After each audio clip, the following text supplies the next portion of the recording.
Welcome to the Marshall Pruett Podcast, my week in IndyCar series presented to you by Cooper Tires, the Justice Brothers, Bell Racing Helmets, and since this is the Honda Indy Toronto week, it is Christmas for our longtime partners, TorontoMotorsports.com. Going to come back to them in just one moment. So we have as our primary guest this week, young Colton Herta from Harding Steinbrenner Racing. Going to be going for his very first street course win this weekend. And I think looking at the really phenomenal rookie season he has put down so far, there's a very real possibility it could happen. And that, I think, is of the many things exciting about IndyCar this year, and in particular, its rookies. The fact that it feels like Colton could be on pole and or could win almost everywhere that they go, it's been a while. It has been a good while since I can recall feeling that way about a rookie.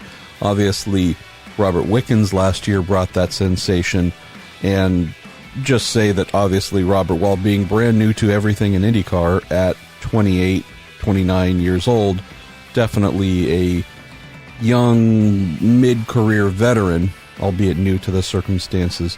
Colton being 19 freaking years old, a rookie in the same way, but also definitely in age, maturity, experience, etc. So this is just, it's been phenomenal to watch.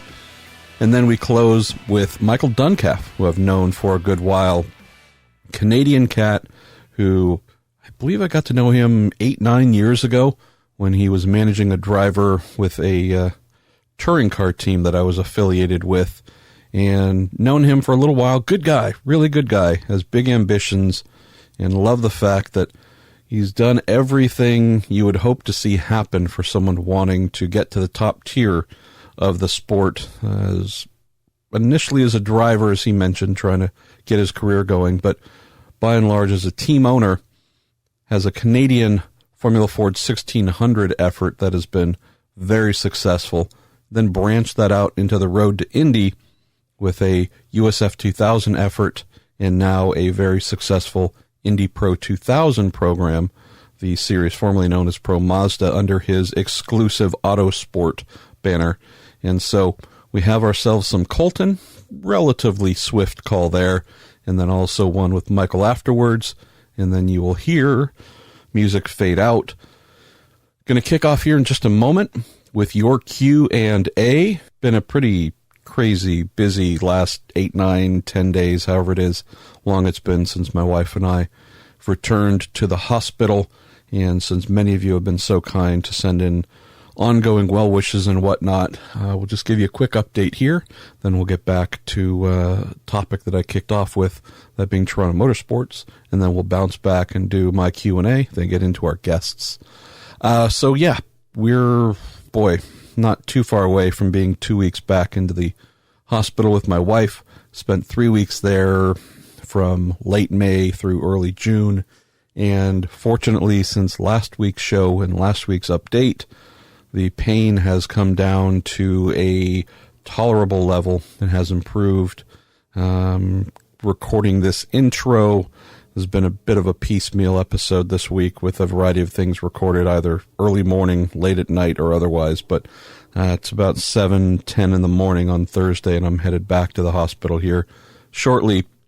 So Chabrel's going to be going into her 4th consecutive day of radiation here this morning, and that has been helping a lot to try and kill and shrink the tumors, new tumors that have appeared in her back just honestly in the last month, which is very frightening, talking about speed and the aggressiveness of having MRIs late May, early June, seeing what was there, attacking them, having surgery, freezing, killing, reconstructing, and then within the span of a month, seeing that there's 3 new small cancerous tumors, but malignant nonetheless. So, yeah, this is something that you want to talk about grown like wildfire, and not something that can be taken in any kind of baby steps or easy, hey, we're going to, just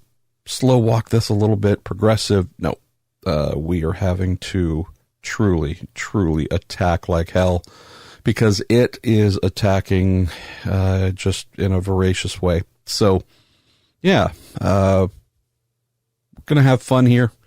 Going to have hopefully a little bit of levity and enjoyment with this week's episode. So I'm not going to get too deep into a lot of the other things going on here between my wife and I and what we're having to fight. But I'll tell you, if there has been a big revelation to come out of this experience, really dating back to September 1st when we first learned about her breast cancer, which is still something we're fighting. You expect all the physical stuff, having to go through chemo and radiation and surgeries and just feeling bad, feeling a variety of things. The sleeplessness, the long hours, all that stuff, all those things, I would say, you kind of know that's on the docket. The mental side, that has been yeah, I figured it was going to be tough, but like many things in life, until you're in the middle of it, you don't fully grasp how big that part happens to be. And so, yeah, that might be a bigger daily battle.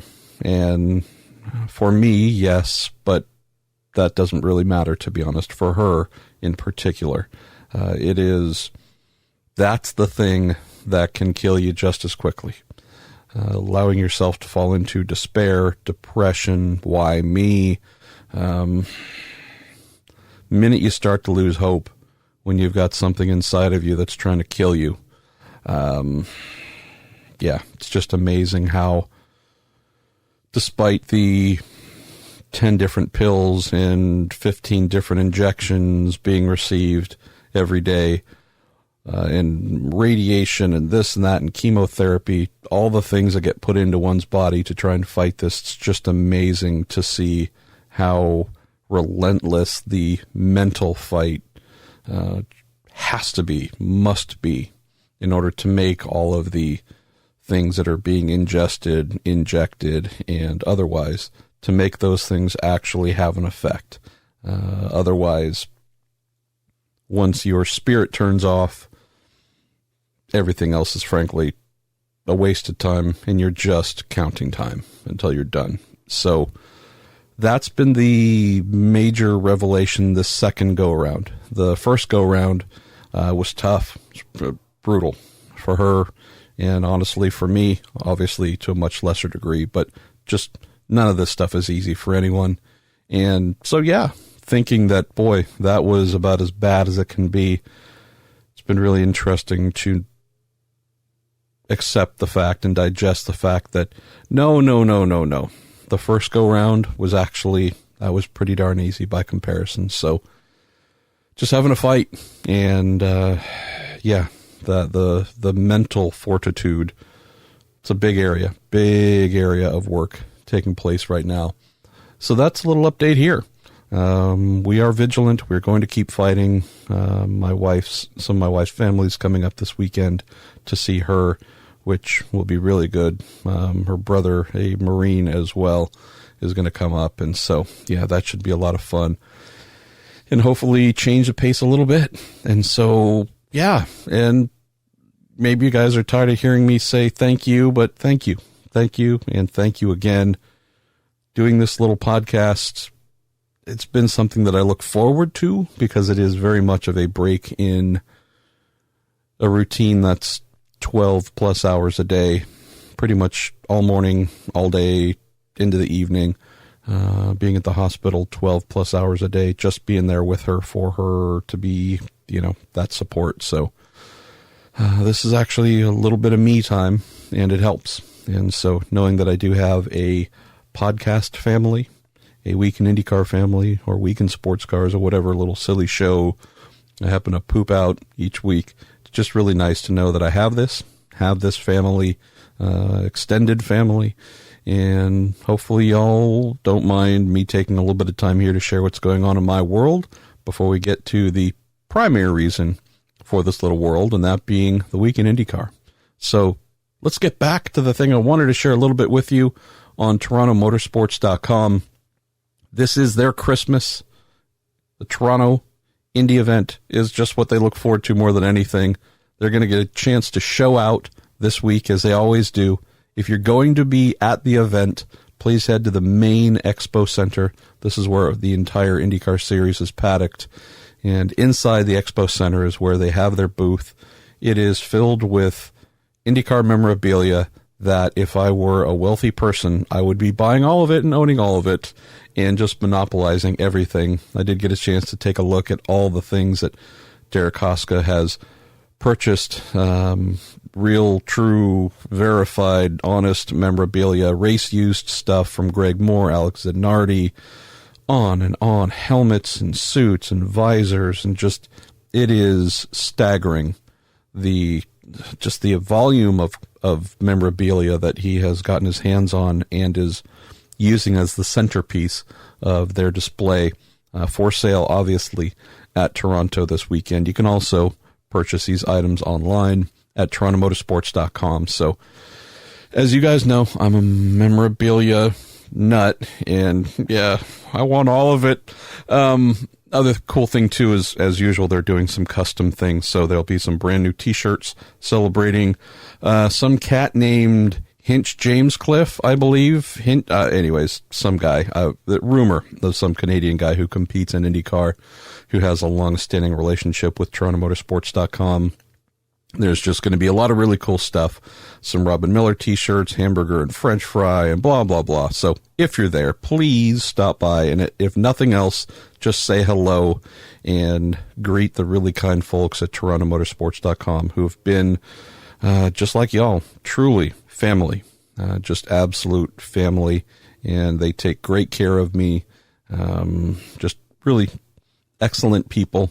And the reason they have become such an important part of my life as friends, first and foremost, but also as show partners, just their passion.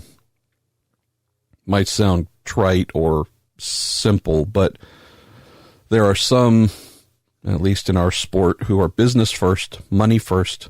Obviously, TorontoMotorsports.com is a business, just like what I do is a little business, but it's all driven by passion first and foremost. It is not about the almighty dollar being the number one thing that they are chasing. And at least for me, I see it and feel it in everything that they do, which makes me really happy in having them as a show partner.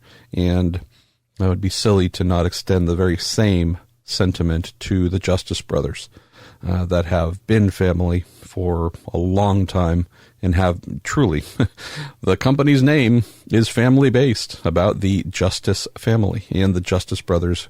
This has been around forever, forever, and forever. And also Cooper Tires too, with Chris Pantani, and he just runs the everything that Cooper Tires does.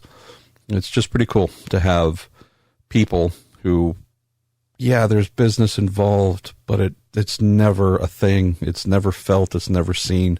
It's just good people and good friends, and we're trying to do, hopefully, things that you enjoy. So we throw in our awesome pals at Bell Racing Helmets as well, located in good old Speedway, Indiana. And these are folks that I speak with on a regular basis. You guys may not know this. It doesn't really matter, but I don't mind sharing it. These are folks that I speak with all the time, if not in phone calls, by text, email, direct message, and it's never anything about business. It's just, true friends, true family type people. And that's, a very heartening thing as well, knowing that you have really, really core relationships to rely upon here, especially in times of need. So if you get a chance, if you're in Toronto, stop by and say hi to our pals at torontomotorsports.com. And other than that, let's get going with your Q&A, followed by Colton Herta. And then we're going to close with Michael Duncalfe, and then you'll hear some music start to fade out, and that will be the end of the show. And I'll look forward to speaking to you next week once we find out who is the winner of the Toronto IndyCar event. All right, so let's get rocking and rolling with your Q&A for me. one that didn't come through, a little bit of a surprise, and just overstate the obvious here. Every week we ask for guests. Every week we ask for your questions for those guests. That's the primary format that we have here. You got questions about IndyCar? As one of maybe 4 people on the planet who make a living and spend their lives every day thinking about IndyCar, reporting about IndyCar, do not hesitate to send your questions about the series my way. And the one that I thought I was going to get was about Fernando Alonso and the, quote, report that he is splitting with McLaren. Interesting one there in that, I mean, you hear these things. You hear all kinds of stuff on a weekly basis. Not all those things that you hear end up going to print because sometimes you lack the multiple sources to confirm. I cannot speak to whether the original outlet that put that out had multiple sources. If they did, then I can't speak to the process behind all of that. Their reporting may end up being completely accurate at the end of the year. Who knows? But at least for where we are at right now, having spoken with McLaren, they did lay out something that was pretty straightforward. It was Fernando is free to go and seek drives wherever he wants, just as he has been doing. So no change, meaning, so you know how he hasn't been driving Formula One for us, but he has been continuing with Toyota and has ended up winning a world championship yet again, Le Mans again. That same kind of scenario, if this is something he wants to go do with whomever, doors open for him to do that, but we still have a business relationship with him as a brand ambassador, and we may indeed do more racing things together in the future. But in terms of cutting bait, he's a free agent or he's on his way out the door, that is completely inaccurate.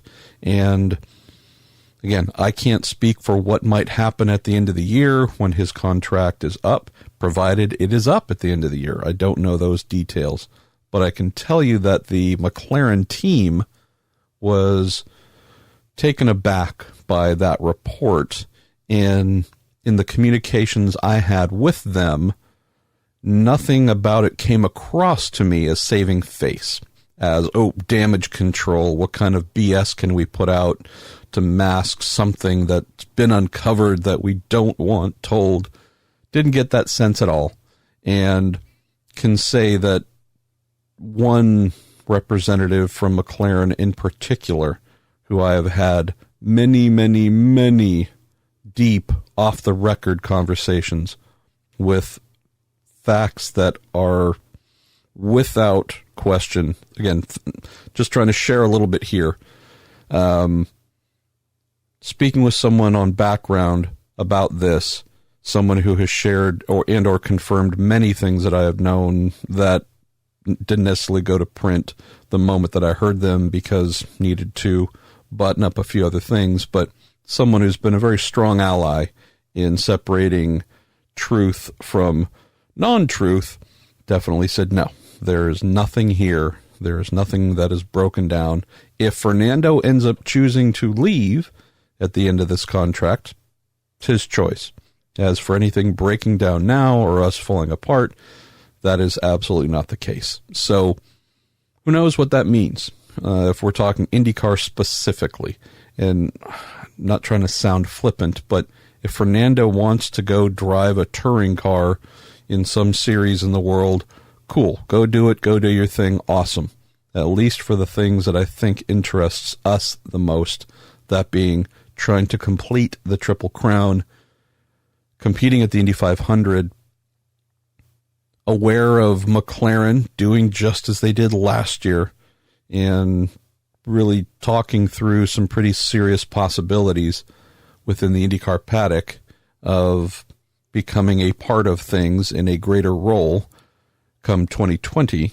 With that, possibly independent of that, be very interesting to see where Fernando's interests fall.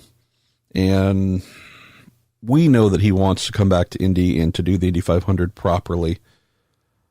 I would say it would be very unlikely from the rumors that I have heard and a little bit of intel that I have that if McLaren were to do this again, that it would be done in a identical independent fashion.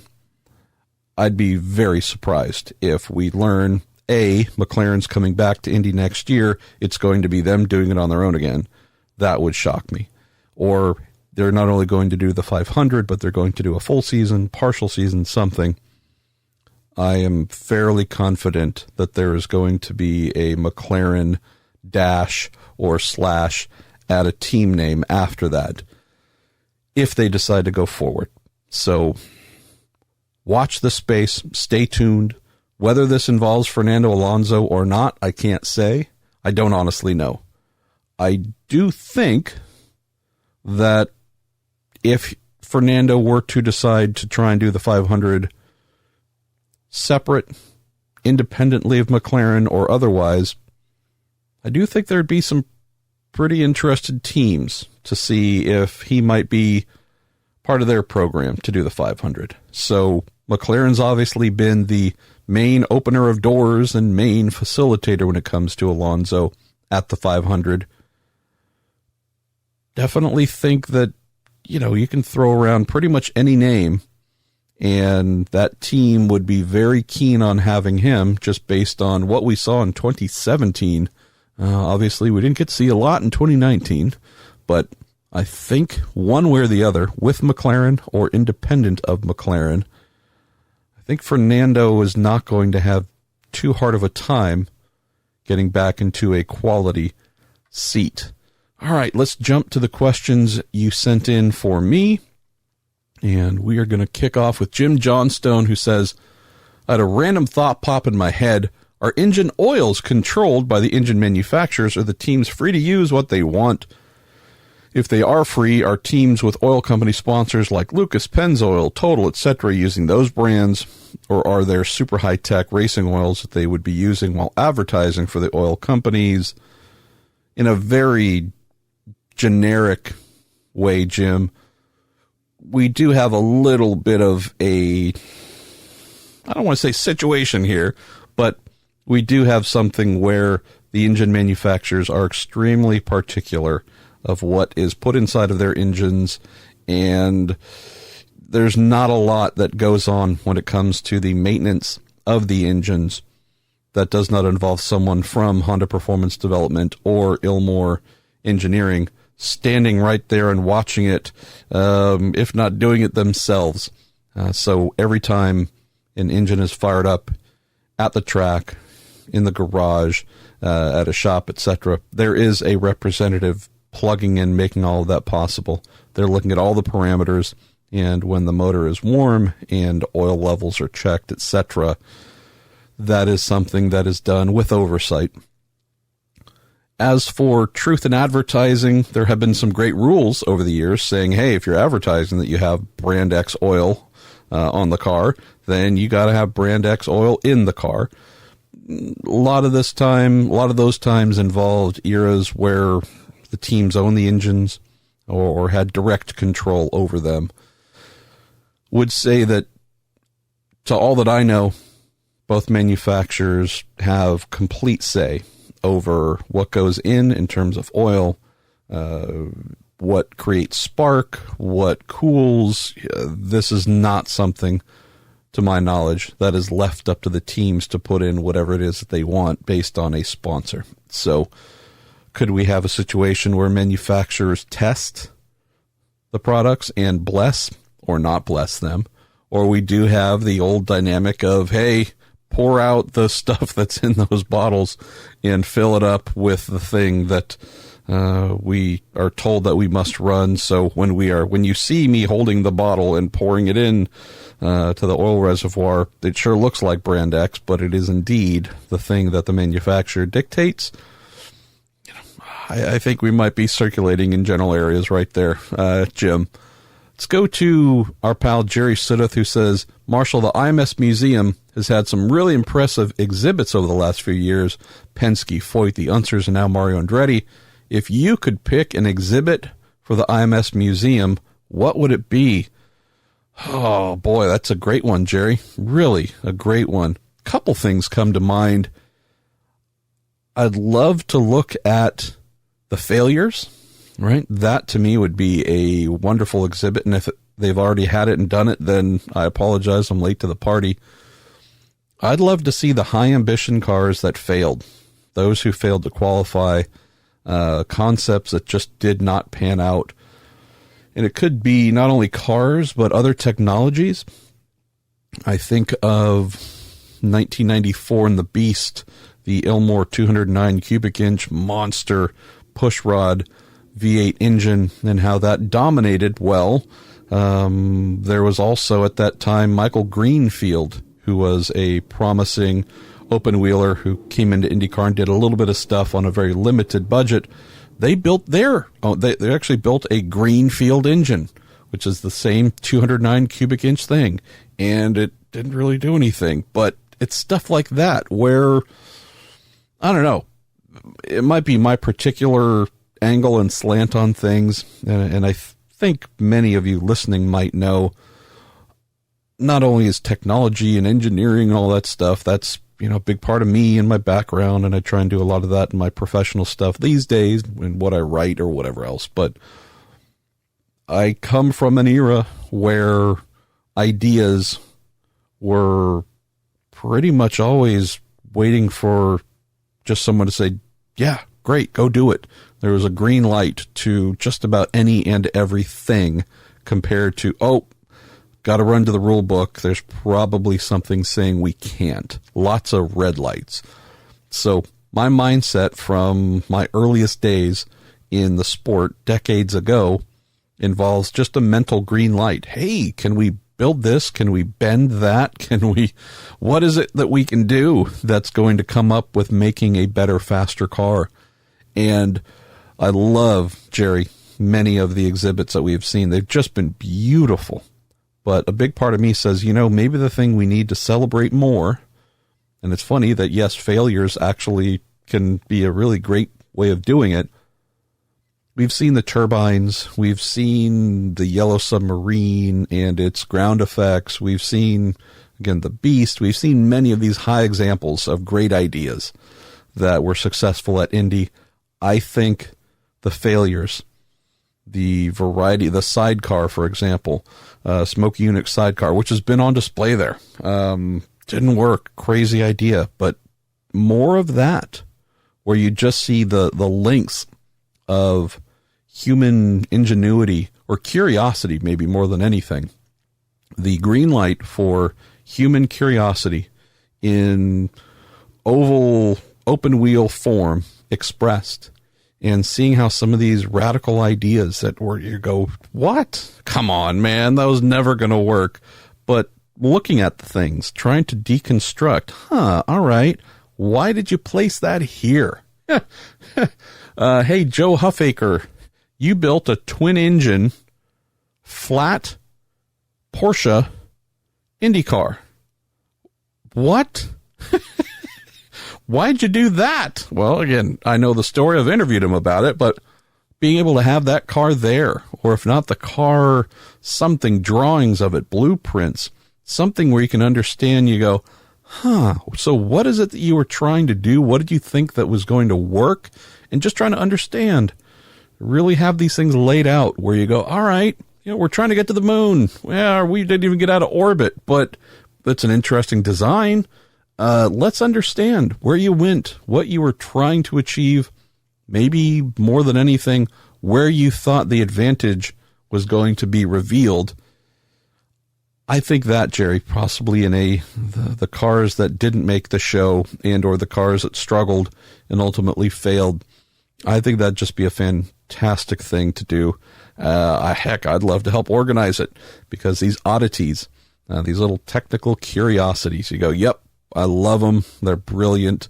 Let's get Ken Hamilton's Eagle chassis, possibly the weirdest IndyCar ever built. Let's get that thing. It, provided it still exists, I believe it does. I think it's in a museum somewhere. And if not, it looks like something a couple of you, me and a couple of you on a weekend with a lot of hard alcohol, could probably come close to almost exactly replicating in a garage with some plywood and hammers. So, yeah, just the what happened? What happened? That would be the name with about 5 question marks after it. That would be the name of the exhibit, Jerry. Let's go to Doug Holtzman. He says, hi, MP. This is more of a public service announcement tying into a question on last week's Week in IndyCar podcast. He says, for those who care to see Pato Award racing in the Japanese Super Formula Series, it can be found on the Let's Go Racing YouTube channel, which was formerly the Nismo channel. So, good note. I know that somebody else mentioned on the good old tweeters that you can pay motorsport.com/motorsporttv money to watch it. But, yeah, let's not do that. Let's not give them money for something that you can watch for free on YouTube. And I am aware of the Let's Go Racing channel and the fact that they have been live streaming the Super Formula Series for a good long while now. So, yeah, YouTube, Let's Go Racing, and let's watch our man Pato O'Ward, who was last week's guest, on his debut. Let's go to Nick O'Pop from Down Under. He says, hey, Marshall, I'm a diehard Aussie fan. I miss having you guys, IndyCar and kart in my backyard. What are the benefits, if any, to racing in Australia? It says, would dearly love to have the circus back. The 2 obvious things that stand out, Nick, and might not be the most original answer, but they're just the hardcore reasons. One is money. IndyCar does not tend to go anywhere unless money is involved. So if the local Queensland government is able to raise the money through tourism funds to have IndyCar come, turn this into a major event as it once was, to hopefully get more folks to travel and come see and spend money in the local economy, that's obviously the trade-off that is hoped for. IndyCar receives money to go. IndyCar says they take money like that and with the intent of enriching the leader circle contracts paid out to each full-time team. And then hopefully the local government does see a spike in tourism and whatnot. Looking at some of the things I've read over the past week or so, at least coming out of the Australian Supercar Series, which is hoping to work with IndyCar to have them back. The Supercars took over the event after IndyCar left and continue to race there. Sounds like there might not be a lot in a positive direction happening, unfortunately. Would say the other obvious value is with Mr. 5-time Scott Dixon, with Mr. 1-time Awesome Will Power, and the potential for some other Down Under talent to possibly participate in the event. You know, it's pretty cool. It'd be one thing if we were going to Belgium. You know, I'd love to see IndyCar race at Spa. Who wouldn't? It'd be amazing. We don't have any Belgian drivers. There's no link. Here, we have 2 of the absolute best. Also 2 of the not only true veterans of the series, but if we're honest, I don't know how many more years Scott Dixon will be competing full-time in IndyCar. Same with Will Power. They're both, I believe, 38-ish, 39. So just saying, Nick, that I'm hoping IndyCar and the QR government can come up with something and make it happen before the 2 leading lights from Down Under might be looking to step away from doing this as their full-time job. Go to Bob Fay. Says, hey, thanks for answering my question last week. Of course, that's what we're here to do, Bob. Says, I played you saying my name to anyone who would listen. Well, all right, that's weird, but hey, play away, Bob. Says, so this isn't a question, just a heads up to the quality of race car drivers being cultivated up here in Connecticut. Says, we currently have Indy 500 Rookie of the Year Santino Ferrucci, NASCAR Cup champion Joey Logano, and promising and upcoming NASCAR modified driver, now rookie in Cup, Ryan Preece. Just so everyone knows out there, we definitely know how to drive here up north. Well, it's never a real question, but we do appreciate the reminder, Bob. Let's go to Brett Ross. This is MP, any good pranks that you were a part of or happened to you during your IndyCar days? That's a good one. Brett, I got to apologize here, though. My memory's slipping a little bit. I can just share in general the best times, the most fun times that I had was coming into IndyCar with the Thomas Knapp Motorsports Genoa racing outfit. I'd been a part of the Genoa family since about 93. We came into the Indy Racing League in 97. So prior to that, we were in the Formula Atlantic Series in Indy Lights. And so while we were not in IndyCar, we were in in IndyCar in terms of the support races for years and years and years. And so being on that trail with the Genoa team based here in Northern California, heck, if you've ever been to Sonoma Raceway, driving north from San Francisco or similar, you drive up to a little town named Novato and you make a right to go across the top of the bay and get to the track. So the team based in Novato, it was pretty much nonstop.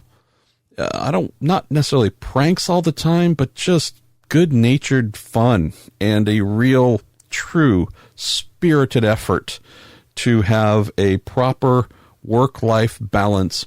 And so some of us, I was not married, but some of us were married and or had girlfriends. Some didn't. There's, bachelors and otherwise.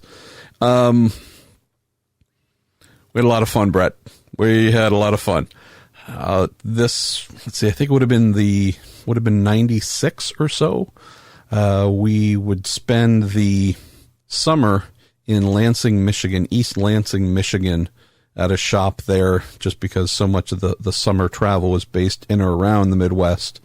And I remember, again, I believe it was 96, myself, Michael Cannon, John Ennick, Troy Stevens, Ed Nelson, a few others. We would just, we enjoyed ourselves a lot. There's some definite editing going on here. We just do a lot of other things too, which, again, not necessarily on the prank level, but when I think of pranks, I think of fun, like good-natured fun and woohoo, and those, but being little spikes, like little short things that happened, and then you go back to your regularly scheduled life. The reason this stuff is coming to mind is it was that same just level of fun, but it was really constant. So things like everyone buying old bikes. I found an old John Deere bicycle. I know Ennick found the John Deere bicycle and I stole it from him. Kind of hard to steal it from someone you're sharing an apartment with, but we would ride down to just downtown East Lansing, little college town, and go to record stores after work or on the weekend, if we had a weekend off, would go to, I think we found an arcade, which was a blast, and, bars and all that other stuff. That's kind of the expected stuff, but just touring around, rolling around, rocking out, having fun, listening to the Beastie Boys or whatever else on our bikes. And very much, I will say, Michael obviously being from Canada, but the rest of us all being Bay Area guys, it was just very much a case of bringing this kind of go have fun, see the world, roll around, go have some good food, listen to great music, play, just bring life and bring fun and bring style, whatever it is, to what you do. Because when you're working in racing, for anyone who does work in racing, you know that it can be such a grind that if all you're doing at the end of the day is going and grabbing a six-pack and cutting on the TV and watching something or sitting out on the back porch, not that those things are bad, but if that's the only thing you have, it's probably not going to sustain you for very long.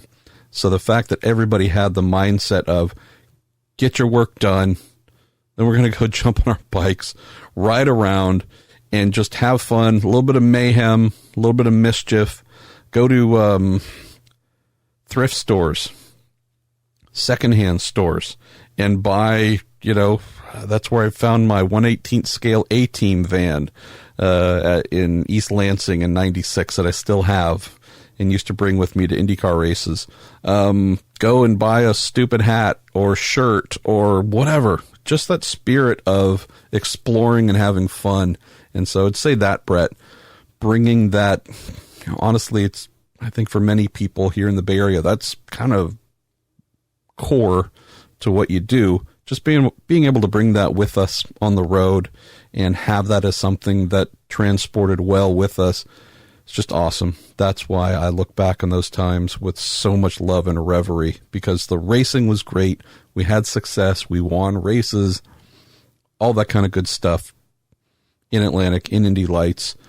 Did well in the good old Indy Racing League, but really the times away from the track and or just the spirit that we brought with us throughout, yeah, that was pretty darn awesome. Let's go to Jordan Darwin, who says, MP, you've mentioned that you collect racing stickers. What is in your collection, and do you have any cool ways of displaying them? Well, Jordan, that's a great question. I've been meaning to put this out for probably a year, maybe a little bit under a year. Have not had the amount of free time that I'd hoped to do that, but last year, before the start of the 2018 season, I took the time to grab all the racing stickers that I own and photograph them, and all with the intent of starting a new, if not weekly, once, maybe twice a month, short video series called Marshall Pruett Loves Racing Stickers, because that's the only way I could think of to actually do exactly what you mentioned, of sharing this silly collection and presenting it. So it's still a goal. It's still something I plan on doing. Just need to find some time. And so the collection, which is probably, I don't know, 150 to 200 of them. And I mean, I have a lot more than that. I guess by numbers, I have more. But in terms of ones that are what I consider fun, unique, interesting, things that would be considered a collection, not just, hey, I grabbed it and it was free, but things that I actually would want to have and keep, probably 150 or 200 or so. And yeah, so the thought, once I can, is to put out one of these, maybe two of these per month, I don't know, 3 to 5 minutes long on my little YouTube page that I always forget I have and make no effort, I guess, to tell people exists, which is dumb of me. And then just do a little voiceover of saying, hey, here's this weird or fun or amazing Richard Petty 1973 STP NASCAR sticker, or here's this one from Le Mans, which is amazing for some reason, or here's this thing here that I just love because it's pretty and nothing else. So just something along those lines of sharing what the collection happens to be, but also just sharing the reason why I happen to love them and have kept them. So that's the goal, Jordan. And we'll see, hopefully, maybe as I get into the off season here, and if things slow down on the home front, I'll be able to indeed start to knock out some of those episodes. Mike Stoops says, I was going to write a longer question, but realized it came down to this. Independent damper development, worth it or not to the sport? Try to be pretty consistent on this answer, Mike, and it is really the version of whack-a-mole. If IndyCar were to say, we are going to spec dampers, and I keep hearing that there's some possibility of that with the next generation car. We keep hearing that dampers cost, a set of dampers can cost $100,000, maybe even more, and that's too much, and it's crazy. Some team owners absolutely bring this up as one of the biggest failings of IndyCar. How could this be possible? This is ridiculous, so on and so forth.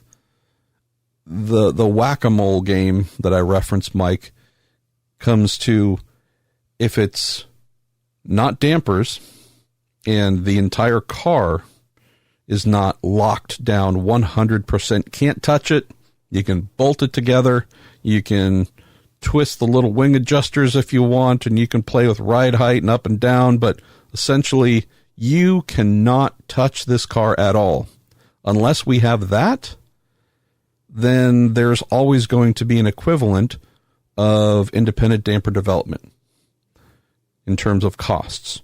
So, yeah, I think it's a bad reputation that dampers have received. I do get some of the arguments.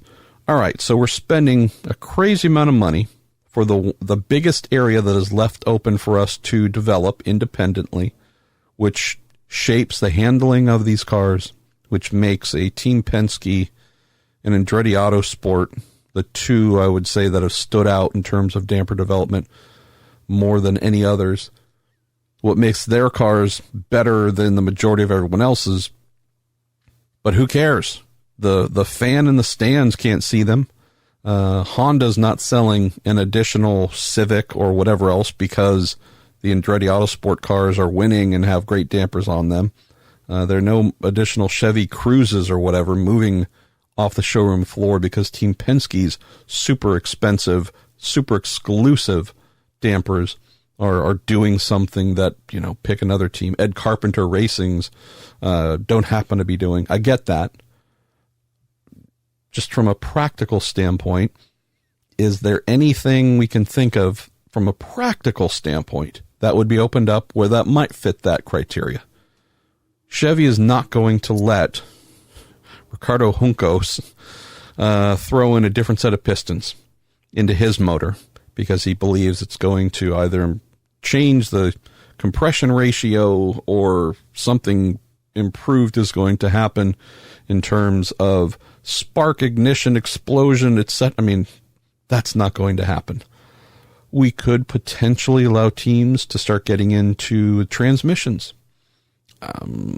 Knowing that these are spec transmissions provided by X-Track, there are, you can obviously make some choices of what you do internally, but is that something where we believe, all right, we're going to lock down dampers, but we're going to let teams play a little bit with transmissions, knowing that we have a single vendor and X-Track is not supplying the automotive industry?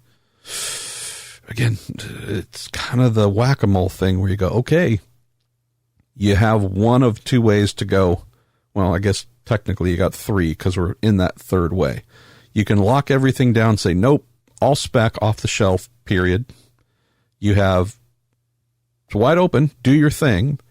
Or you have where we are at now, which is it's by and large spec, but we're going to allow you to do more things, to open things up, allow you to make this piece, manufacture that part, something where it's not 100% having to call Dallara to order things out of the good old sales and service book.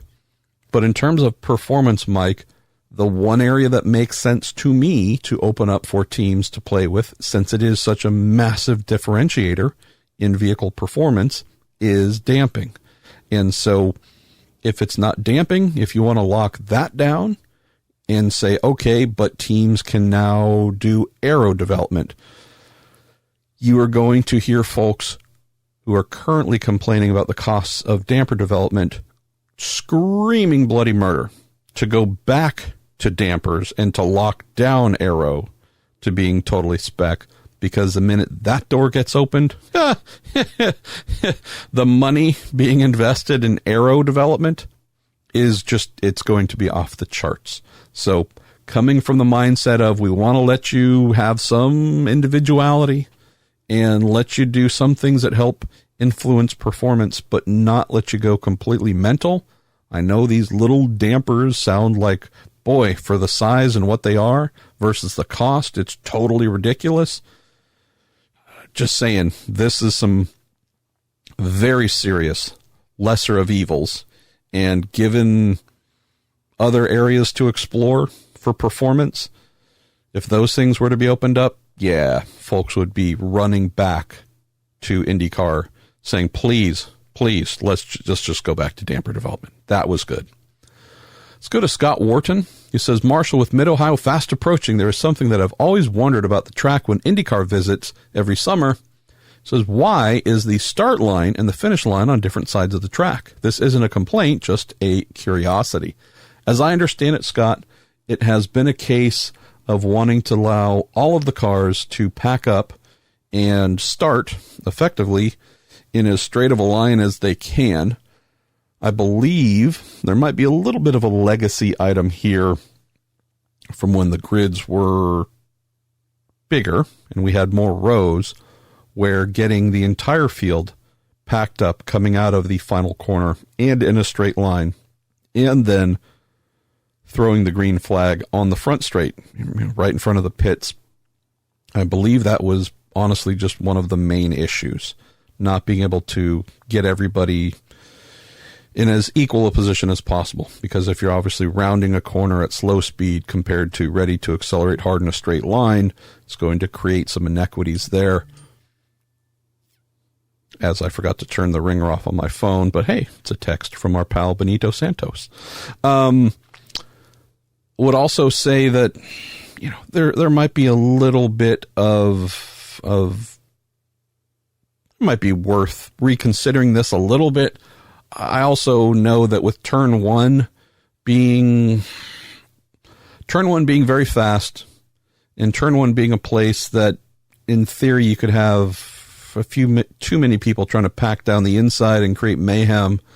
We see that happen a little bit on the back straight when we start the race there.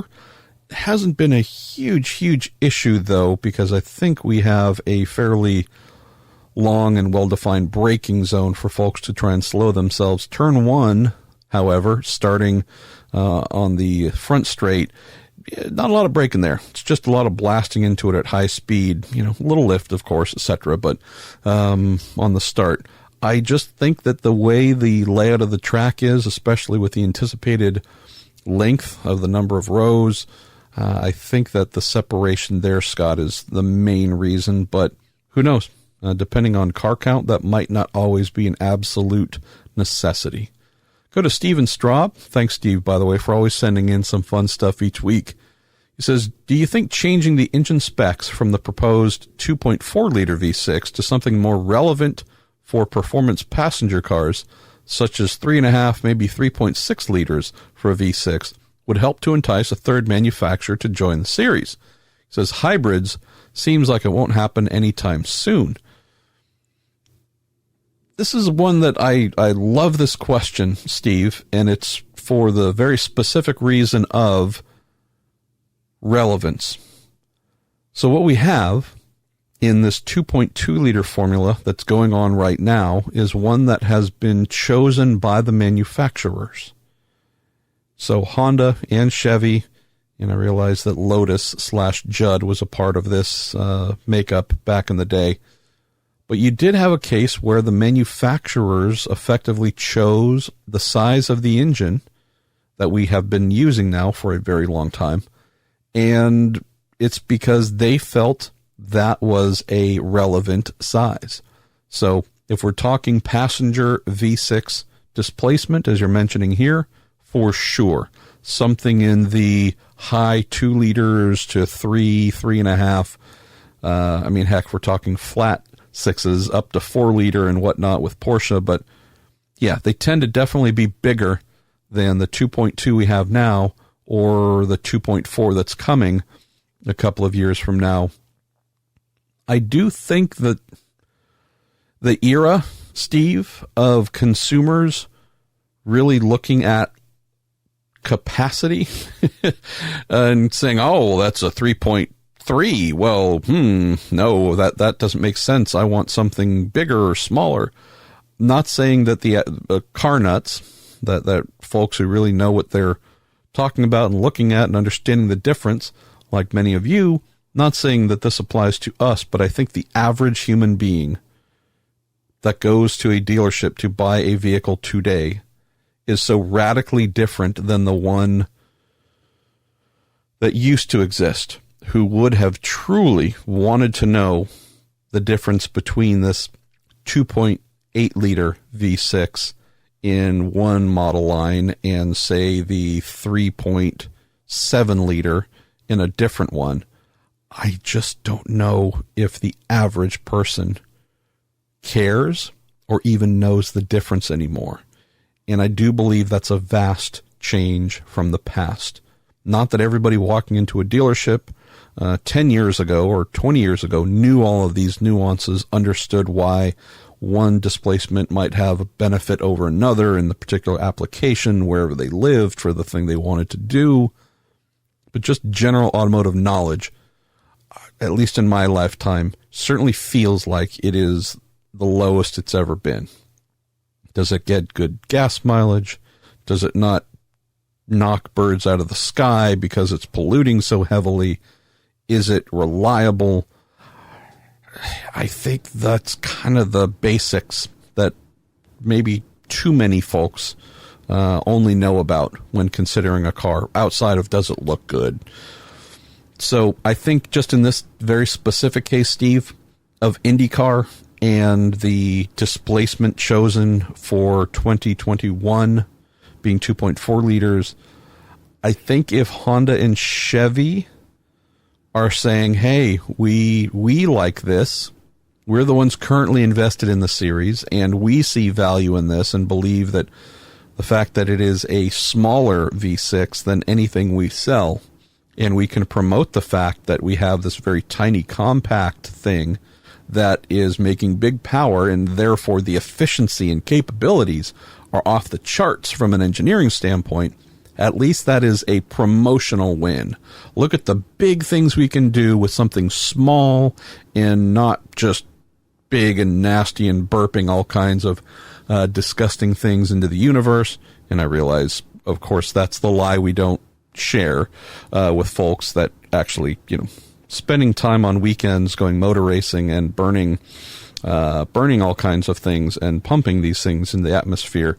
It's, no one would say that that is helping the environment, but regardless, we don't share that with the world. I just don't think, Steve, we're in a time where it matters. And I don't know if it's ever going to matter again. So do I think more manufacturers would get involved if they increased the displacement? I honestly don't. That is also coming from a point of, if we think about the construction of an Indy car, with it being 100% custom, there's nothing production-based about it. There's nothing that comes from a production line that gets bolted on or gets used. Knowing that an Indy car is small and low and narrow and light, and it's all about stiffness and lack of weight and the performance that comes from it, a larger 3.5 plus size V6 liter V6 is just going to be a larger thing. That is indeed more of what I would expect to find in sports cars, in IMSA, in a GT class, or in one of the bigger prototypes, LMP2, the DPI-based LMP2s in IMSA and such. For what we need in IndyCar, it needs to be small, needs to be light, needs to be narrow, needs to be compact front to back. All of these things to fit inside the chassis to then perform. And I realize that, for those who know their engines, internal capacity, an increase in cubic inches doesn't necessarily mean the engine itself gets bigger, but there are some practical limitations that if you want to bump it up to, say, 3.5 liters from 2.2 or 2.4, there is going to be some physical growth of the overall motor to accommodate that bigger internal capacity. So I just think time has passed, Steve, on this really being a hook for people who care. Therefore, having the manufacturers engaged in IndyCar say, hey, this size works for us, I think that's fine. It would have really stood out as weird years ago, but I think it's fine. And also, I don't think the capacity choice is something that would ward off other manufacturers from wanting to get in, knowing that really there's nothing on the production side that could carry over that might actually apply. So I'm good with it. Yeah, I just sure wish we were in a time where people cared and knew why going from 2.2 liters to 2.4 was a good thing, and the reasons to do that and the benefits that came from it. Also, on your mention here of hybrid, seems like it won't happen anytime soon. I believe, as I mentioned last week, and I've mentioned a few times recently, watch the space. I'm not in total agreement here. We'll see what happens. I think there's a stronger likelihood of it actually happening than not. So, more on that in the future. Let's see. You're going to go to Keith Lee as we start to ramp down here and get closer to our man Colton Herta coming in. He says, you've mentioned the messy divorce between Team Penske and Alexander Rossi's Andretti Autosport engineer Jeremy Millis. Can you provide some of the details to the uninitiated? I'm going to take a little bit of a pass on this, Keith, just because Jeremy, who I've known for 19 years now, 20 years, I've never heard him discuss this publicly. And since some of what I know is more on the friend, definitely on the friend side, not on the professional side, it would be incorrect. I'll just share this, which isn't, this isn't revealing anything sensitive or in depth. Indy, I think shortly after the GP, so just maybe a couple days into practice this year, and I don't remember exactly where I was in Gasoline Alley, but must have been on the row where the Penske cars were located, and I think Newgarden came around the corner, was coming in in the morning to walk over to his garage, and so he stopped. And we were just BSing about whatever and yucking it up a little bit, nonsense in general. And then Jeremy came walking by. So Jeremy stopped by, and obviously Jeremy was Joseph's race engineer at Sarah Fisher Hartman Racing / I guess the variety of names that it was. But so those two, obviously, great relationship, won some great races, etc. And so he stepped in, and just between us, we were talking about Jeremy's new driver, Alexander Rossi, and hey, boy, you might have a new teammate next year. Newgarden could be fun. What do you think? And so again, I mean, these are the kinds of things that we talk about. Myself, Robin Miller, David Malsher, whatever. These are the things that we're just talking about BSing with, friends in the paddock, drivers, team owners, whatever. When you see us just BSing, these are the kinds of things that we're usually talking about. Hey, what do you think, man? You're gonna have to give up a little bit of locker space, in the transporter for Rossi when he gets here next year, and just prod him a little bit and see how he responds. And so Joseph was, like, oh man, I have no idea. What if that's what happens? Awesome. I'll welcome it. It'll be great. We'll go at it like cats and dogs, and it'll be good for everybody. But, I don't know, man. I'm not giving up any locker space, though. Dang it. I've earned it. So I had a little bit of a laugh, whatever.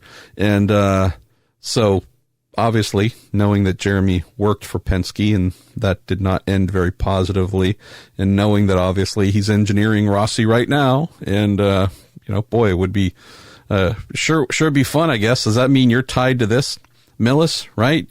In whatever contract Rossi comes up with, you're an automatic entry there at Penske. He's like, nah, man. I can't tell you anything about whatever Alex is doing next year. I can just tell you one thing. If he's driving for Penske, it sure as hell is not going to have me engineering the thing, because they're not going to let me anywhere near the place again.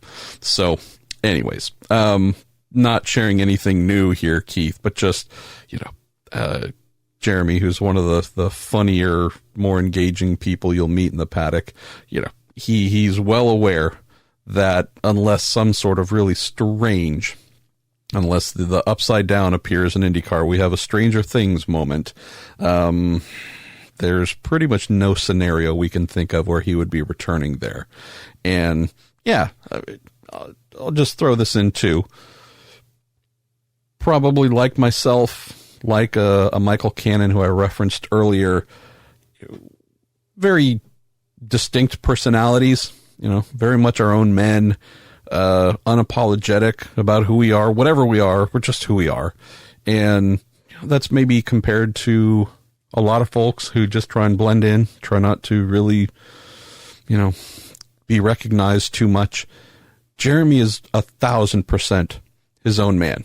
He has just as many quirks and odd traits as I do, or Cannon, or whomever else. Miller, good Lord. He's our leader in that regard. Jeremy is just 100% Jeremy. The thought of him kind of blending in, being just, a face in the crowd, one of the nameless, faceless types on a team, any team, he is not that guy. Never has been, never will be. When he and I worked together in 2000 in the IRL, I mean, you talk about a bump on a log. This guy just, in a team with many old veterans, John King and this guy and that guy, just some old crusty bastards. He was just this alien from outer space. And it was so funny just watching these old school veterans and just not even knowing how to handle this guy whose brain is just going a million miles an hour, brilliant as can be, hilarious, cracking fun on just making fun of everybody. Big guy too, so you can't really mess with him. He was just, again, it was hilarious to watch because they didn't know what to do. Normally it'd be shut up, kid. God damn it. Some sort of constant reprimand of fall in line, know your place, shut up and listen. One of these days you'll earn the right to speak. And you go, no, that's not how he's going to do it. He's just going to be himself. Everyone around is going to have to adapt to who he is. And I would say you'd probably be better for it. Just take that, Keith, insert that into Team Penske and realize he's never going to be anything other than himself. Team Penske being an old and well-defined institution, probably not the group that's going to then change and adapt to Jeremy.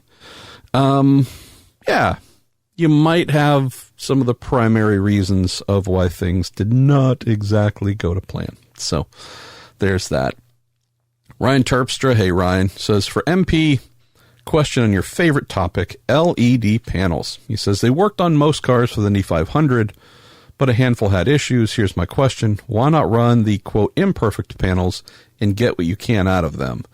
And I'm guessing here, Ryan, you're referring to maybe the original ones that seemed to work just fine. Didn't do anything other than just show position number, I believe. But why not run those? I don't know. I don't honestly know. There's something, whether it's a continuing harmonics issue, whether it's a software issue. I don't know what it is that keeps making problems with the new panels here that have been provided. It's a bizarre thing, just in the fact that it seems that for those who like the panels, they really like the panels. And it's not just the fact that they show a shiny number on them, but the fact that they can do some diverse things. Flash when push to pass is active.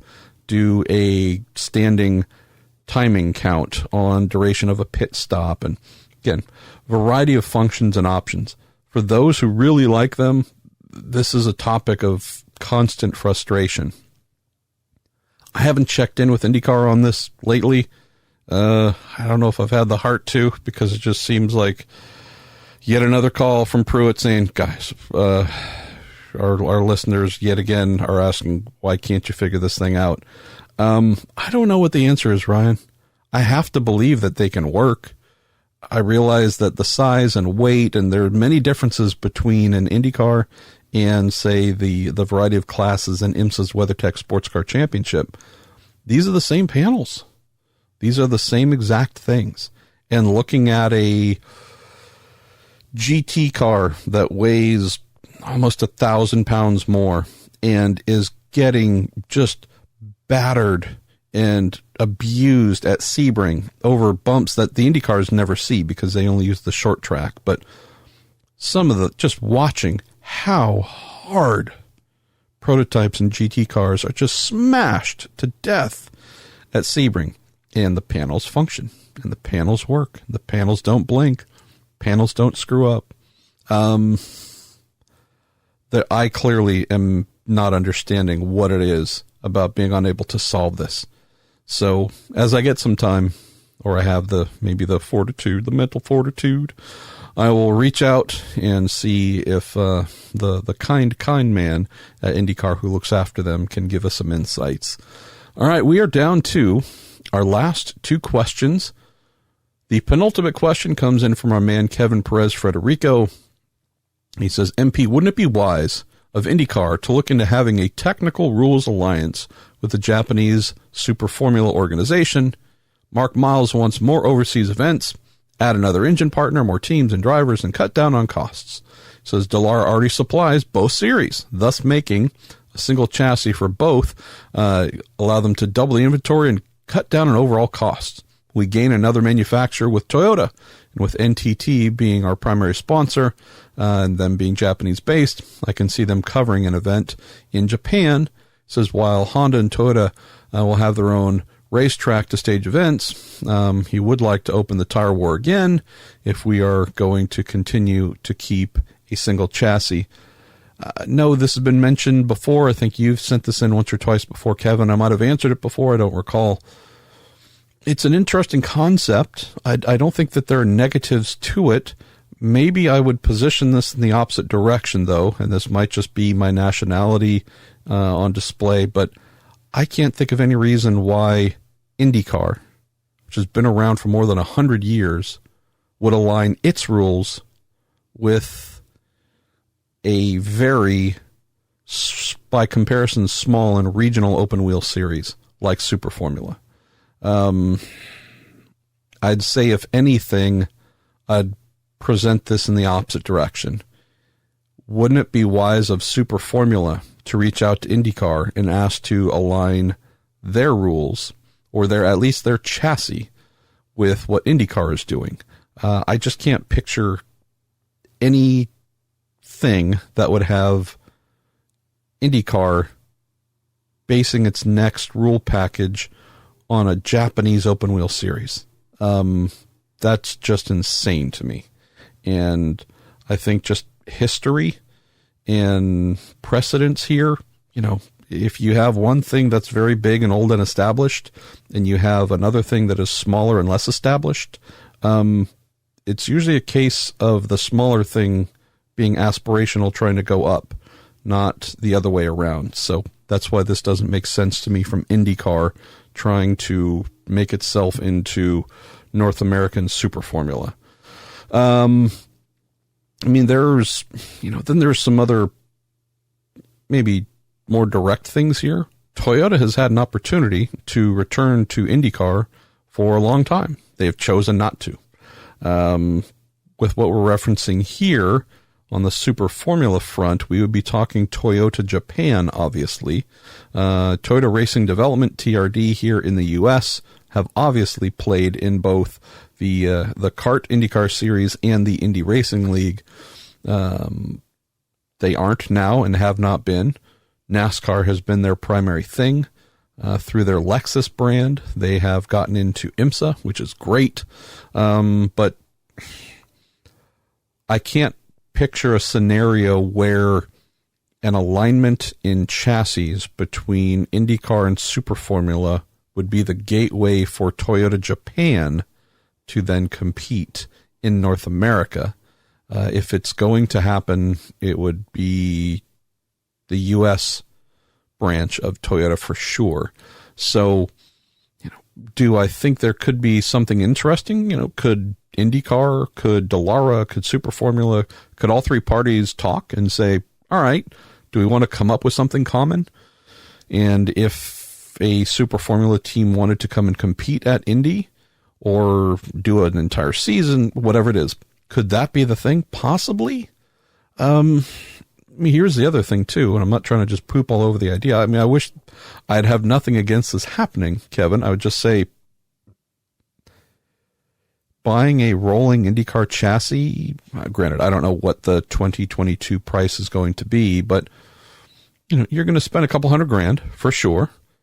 But this is not the thing that is, in theory, going to make a Super Formula team compete or not compete in IndyCar.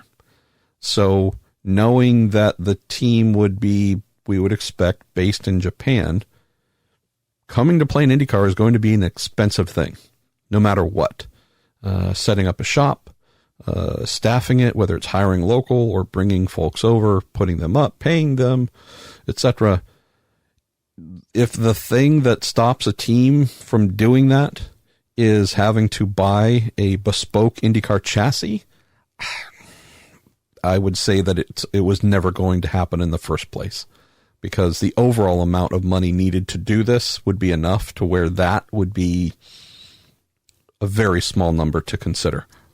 Cost savings obviously are a good thing, but the fact that a team would have a common chassis and would save a couple $100,000, that couple $100,000 being the difference, I'd say that's not a realistic scenario to make going through this entire situation. That would not be the driver. That would not be the main thing to make happen. But again, I'd love to see this happen in some way.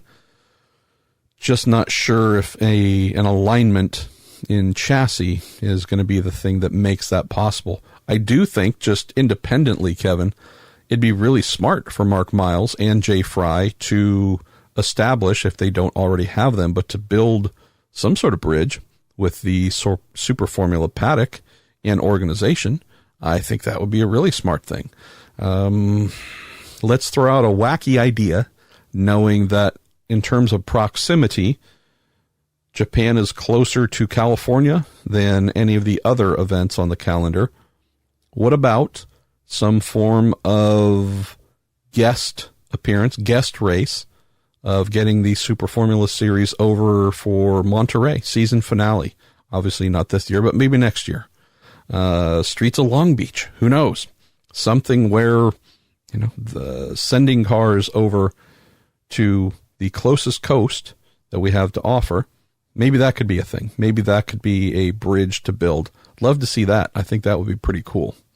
All right, we're going to close with IndyCar, a great name from Twitter. It says, hey, Marshall, I feel like both Robin and yourself got a fair amount of questions about Road America starting early on a Sunday. It says, thank you for explaining it simply. IndyCar is primarily a Midwestern market. And he says, past the ranch dressing and corn mazes. And obviously people make a weekend of it driving to the races. He says, you post up on a lake pontoon come Sunday, then race Saturday, then come Sunday, you go racing, then you're home in your own bed in Illinois by 10 p.m. It says, please tell me IndyCar understands, say, Chicagoland, a place with a mere 10 million folks, is pretty equidistant from a number of current races, and that they understand that we do indeed drive and travel to them. He says the logistics and timing of those weekends in Indiana, Ohio, Wisconsin, Michigan, St. Louis, and Iowa, they matter for the event's appeal to travel for the weekend. He says the business people at IndyCar are thinking about this, right? Awesome. Now I wanted to save this one for last. I do believe that IndyCar has a greater feel that I can think of among the last couple of administrations, that when they are working with their partners at whichever racetracks in the Midwest, that traveling is indeed something they need to take into a greater account. I know in the case of what we explained that you reference here about Road America and its start time, this is something that the man in charge of the track for so long, George Brugenfies, he insisted upon. Said, hey, we're not doing this mid-late afternoon start thing. We are a travel track. Therefore, we need to get this thing going early so folks can get going and head home and get home at a reasonable time. If we don't, no one's going to turn up. And this has worked. This has been a mandate from the track. My 2 cents on this would be more of that needs to happen, and not so much from a dictating to IndyCar and really, pointing the finger at them about this is what must happen. A lot of the start times for races on the calendar are dictated by television. And I hate to say it, but in many instances, knowing that Midwest races, as you mentioned, very much of a kind of summerish type thing, knowing that at least currently the way the structure is with NBC Sports and NASCAR that they pick up the second half of the NASCAR season. Well, we start to get into July when we run. Granted, I realize it is Midwest-ish, but we're talking about we go to Toronto this weekend. Obviously, the last round was at Road America. Iowa's up after that, Mid-Ohio, Gateway. We have the primary broadcaster with their primary racing series, which is NASCAR, and it should be considered as such because it puts up the biggest number and is the most profitable. When they're looking at planning, scheduling, and calendaring, they're absolutely looking at NASCAR first. And I know that a lot of NASCAR is on big NBC. A lot of IndyCar is obviously on NBC Sports Network. But yeah, the bottom line here is I don't think it's just primarily IndyCar not fully understanding that, hey, we need to get these Midwest races off starting at around noon or so just to give folks a chance to drive in, enjoy, and not, burn them out by getting home at 2 a.m. because we have a late start. A lot of it is having to work with a TV partner and having to come up with the best possible scenario that's made available to IndyCar. So that, I think, is just the not only the primary answer, but the primary thing that just needs to be continually pushed and developed and explained, that, A, having IndyCar on NBC exclusively is amazing. It's everything many of us have been asking for.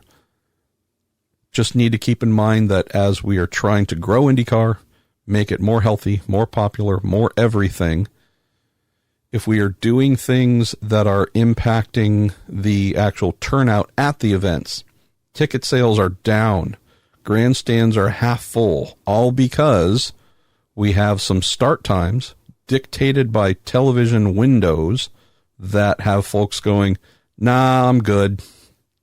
I'm not going to be one of those 10 million folks in the greater Chicago area who drive to Gateway, drive to Mid-Ohio, whatever. Again, I'm just random examples, not claiming those events have poor start times. But nope, not going to do it because by the time the race is over at 4 o'clock, 5 o'clock, by the time the line to drive out, I can actually get out of the track and onto the main road, add another hour to add however many hours to drive home.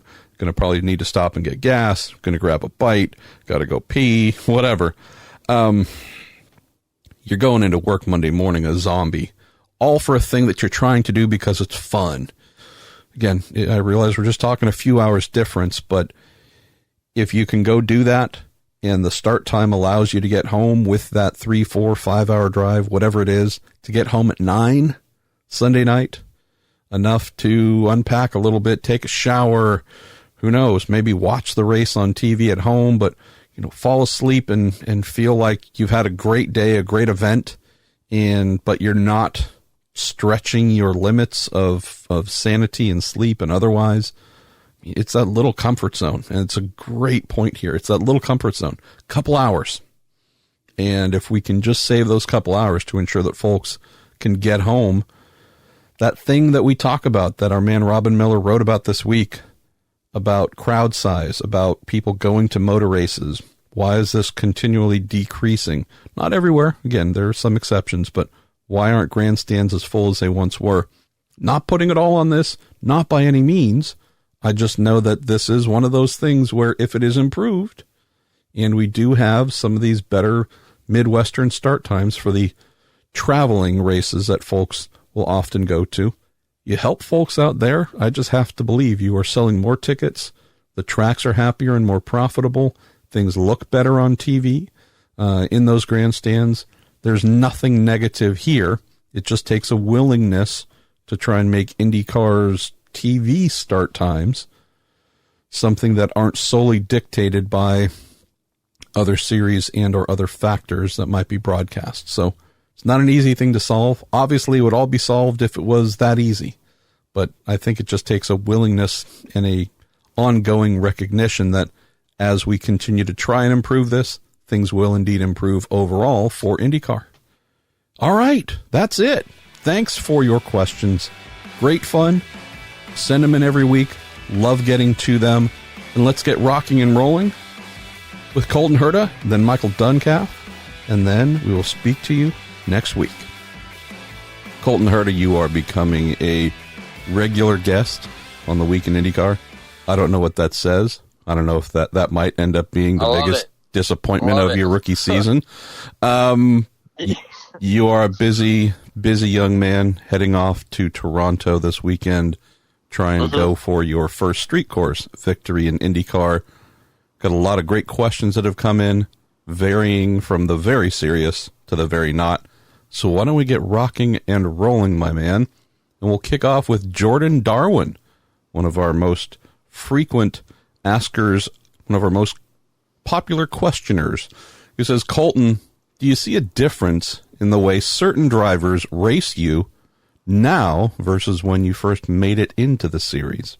I wouldn't say race, but I'd say the biggest thing you notice is they get out of your way now in practice, and they're not screwing you up. Before, it wasn't really like a big hassle to get out of the way. A lot of the big guys have like a lot of respect for everyone, though. You know, Dixon has a lot of respect, Will Power, Joseph Newgarden. They were all really nice coming in. But then, yeah, some people don't want to make it easy on you until you've earned it. So, yeah, now everyone knows that, you know, I can put down a lap, so they don't want to be the one to ruin the lap, so they're getting out of the way now. You can say his name. It's Zach Veach. He's the worst. Just the meanest guy. I tell you. Gosh, that guy is horrible. Always threatening people. Let's go to our pal Andrew C., who says, Colton, Marshall's photo of you for this episode is you holding your pole award from Road America. He asks, where do you store your trophies, and have you come across any really unique ones on your career so far? Yeah. I think, like, still to this day, the coolest trophy I have was from karting. They're called Screaming Eagles. If anybody raced in the IKF days of Grand Nationals, they would know what that is. But the Screaming Eagle is a golden Screaming Eagle, and you get it for winning the pole. So I have 4 of those from Grand Nationals in 2008 to 2010, and I love those trophies. The pole award is really cool, and my Coda trophy I both have at home. I have a trophy case at home that I keep them in. And of course, we wouldn't dare disparage the good folks at NTT or any of the partners involved with IndyCar. But I would just politely suggest, maybe for the Monterey round, since in theory you could just drive, maybe bring one of your Screaming Eagle pole awards to Monterey, show it to Jay Fry and company. Maybe they can improve on the, I don't know what, the little glass kind of thing. You know, I mean, we can do better. Yeah. We can do better. Let's go to Josh Neer. He says, Colton, there are times this year where you guys, the Harden-Steinbrenner team, have looked like you're in a class of your own, and then there are times where not so much. He says, do you think the ups and downs are the learning curve on your end or the team's end, or is it a technical thing, maybe a little bit of both? Yeah, I'd say it's a little bit of both. We're both very young team, if you look at it. I mean, this is the second year for Harding. This is the first year for Harding-Steinbrenner. And then obviously my rookie year as well. And we've all kind of made some rookie mistakes, but, you know, we're learning along the way. And it's the perfect environment for me to come into because we're both making these mistakes. It's not like when you hop right into Penske or Andretti and you have to perform right away to keep your seat. You know, this is a low-risk environment where, yeah, we want to do well and we're very competitive, but we also understand what's going to happen. I'm going to stick on this theme, and this might be my favorite question. This comes in from John Foreman, who says, Colton, after Road America, you called out your team for, quote, sloppy work during the race. He says, I was surprised that a driver would do this publicly. He says, my question is, do you think this public reprimand is effective in improving the team for the next round? And then he also asks my thoughts as well. I don't think it was too proper of me to do that. I felt bad afterward. I apologize, but you know, I was so angry. We had such a good weekend going, and we just didn't make the best of that race. So Yeah, yeah, there you go. John, it surprised me, but not in a individual way, meaning the team or Colton. It surprised me because that level of candor has been almost entirely stripped out of, I wouldn't say motor racing, but IndyCar in particular. And Yeah. I'll say this. I've had, during my days as an IndyCar crew member, I've been yelled at, if not directly, as part of a team for underperforming from a driver who few of us respected. And we already had a little bit of get the F out of here mindset with that driver altogether, and have also been laid into by a driver who we knew could have won if we had done a better job at just in general. And so I'd say it's maturity based, whether you have a crew that's old enough to receive that heat, and also it's based on whether the driver has earned it. And there are some who can always find fault and are always complaining. And you know that even if you did a perfect job, yay, welcome to 8th place. And then there are others where you go, yeah, look, no one likes being told you suck, or you came up short, or you're the reason we didn't win today. But sometimes it does actually, I have to say, sometimes that little bit of extra heat, knowing the spotlight's been put on you, hopefully folks receive it the right way. I would say in your example, Colton, I can't say that every team member would have been happy to hear it, but I have a strong belief that your team knows they could have had a better result and know that they can win with you every weekend. Therefore, hopefully they won't be beating you up too much when you all see one another here in Toronto. Let's go to Corey Matthews, who says, Colton, I know the season isn't over yet, but are you looking forward to anything for next year already?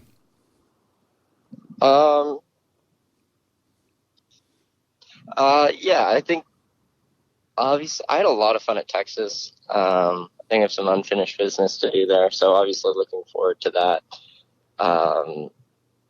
You know, I didn't really think that 1.5-mile ovals or ovals in general were going to be my thing, or if I was going to enjoy them, because I really didn't enjoy them that much in Indy Lights. But you know, they've been a lot more fun this year in IndyCar, and car's been quick at every one we've gone to as well. So, you know, I think getting back to Indy as well, only completing, you know, the first little bit of laps there was heartbreaking. So yeah, I think there in Texas, I'm looking forward to going back and finishing what we started. That's been my biggest surprise for you this year, and it's not been a surprise that I didn't expect you to do well on ovals, Colton, but you really seem to have a knack for them. Like the bigger the speed, the higher the commitment. Just there are some folks who kind of lightly step towards the edge of the cliff. You, on the other hand, man, you're like, woo, let's sprint right on up to it, and we're going to do an ollie over the edge and see if we can stick it. That's why I think I like Texas, because it wasn't, with how the aero package is nowadays, it's not easy flat. So it's actually, it's quite tough. And even in qualifying, it's hard to hold it flat. So makes so you can kind of drive around some problems that you have. Not completely. If you have a bad car, you're not gonna be at the front, but it does give you some leeway as a driver to drive around some stuff. Whereas, you know, Indy and stuff, when you're flat out and that's all the car has, that's all you're gonna do. So know that you're heading to Toronto, where last year was a pivotal part of your Indy Lights weekend and season, I should say. Mark Hood has a question. He says, on a bumpy street circuit like Toronto, do drivers wear any kind of mouth guard to prevent their teeth from being damaged? Or is that not an issue? He says, from onboard cameras, it looks very violent in the cockpit. And again, knowing last year, was it a fracture or a break to a finger? I mean, you came out of there lumped up a little bit. Yeah, I did mess up myself, but, you know, hopefully we're not doing that again. I love Toronto. I still love Toronto, even though it broke my thumb. But I've always been fast at that track as well. It's been one of those places for me that, I don't know, it just clicks, and I'm able to get the car dialed in real nicely. So hopefully we can do that again. Obviously, it's going to be a different beast in the IndyCar, but yeah, really looking forward to going back. So do you go there with full mouth guard? Rib protector from karting? Do you have your? Never heard of anybody doing that. Your elbow guards, from batting practice. Some people wear knee pads. I don't. So I don't know if people wear elbow guards. It might be a good thing on the ovals because you kind of get your elbows up into the cockpit and they get all bloody and stuff after the race. It's gross, but no. Well, you still have a couple years of growth, I would imagine, as well. So we'll see where you end up height-wise. But, yeah, definitely some of the taller drivers are known to do the knee pads for sure. But we'll see. You could be the first 6'10" IndyCar driver if you hit a real, a real awesome spurt here. On my head above the roll bar. Well, they're going to have to make a brand new aero screen because, yeah, you're going to be a double-decker aero screen if you grow like that. Let's go to Kevin Frederico. He says, hey, Colton, what are your thoughts about your former teammate Pato O'Ward and his deal with the Red Bull junior driver program? Curious also if you have any interest in driving other types of cars besides open wheel, maybe Formula Drift, Pikes Peak, Baja, etc., etc. First off, yeah, it was great. Pato was great last year. We both learned a lot off of each other. And, I think that's why we completely dominated last year in Indy Lights, and I think that's because of that. I think we won like 13 or 14 of the 17 races us together. So, no, it was awesome to be able to run with him. I learned a lot off him. As far as his Red Bull deal, I think it's good for him. I think he was struggling to find money and keep afloat over here. He was doing stuff with Carlin. So no, I think it's a good thing that he got into this deal. I think he always did want to do Formula One, which it's looking like I think he does have a pretty good chance at it if he does good in Super Formula. The biggest thing is his super license points. I think he's lacking a few. Yeah. Because they weren't awarding them in Indy Lights. But, yeah, he's really talented. I think he's going to do really good in Super Formula. And I definitely think if everything's right, then he'll make it to F1 as well. What about non-open wheel and I guess non-GT types of race cars? Are there any either major events that stand out where you're like, all right, that'd be fun? The biggest thing that I've wanted to do was trucks at Eldora. Oh. Yeah. I've never done like Pikes Peak or never been super interested by like the Baja stuff, but trucks at Eldora. Definitely trucks at Eldora. Oh, you can so make that happen. I was going to say stadium super trucks as well. Oh, I would not be allowed to do that. Barrel rolling down the front straight, Colton Herta. Didn't exactly stick the landing. Let's stay with the question here from Kevin on Pato, not Pato specifically, but just more your mentioning of last season as Indy Lights teammates. Obviously, you've been busy trying to have your own rookie season with Harding Steinbrenner Racing, has the affiliation with Andretti Autosport. Have you had time to check in and see how Andretti Autosport's young Indy Lights drivers are doing this year? I know, obviously, Oliver Askew's done some winning. Robert McGinnis as well. You had a chance to, it's weird to say the next generation because you're the next generation, but had a chance to kind of check in on those following behind you in those seats. No, but I have been watching. I think there's a few guys that stand out. Obviously, Oliver Askew is really close to making it. I think he can do it next year if he wins the championship, of course. There's a few guys. Braden Eves. Rasmus Lynn looks good this year as well. Even Renus VK, who's in the championship hunt with Askew, and he beat Askew last year in Pro Mazda. So there's a few good guys that can make it, and I think can be competitive right away. Let's go to Horatio Frey, who says, Colton, what is the role of Little Al these days within the organization? And he also says, keep giving them hell on the racetrack. Yeah, I think we're still here for support for a little while. He's been a lot of help for me, especially with just the driving side of things. Obviously, he was a rookie at one point in IndyCar, and he was very successful in his IndyCar career. So there's a lot of stuff to know from him.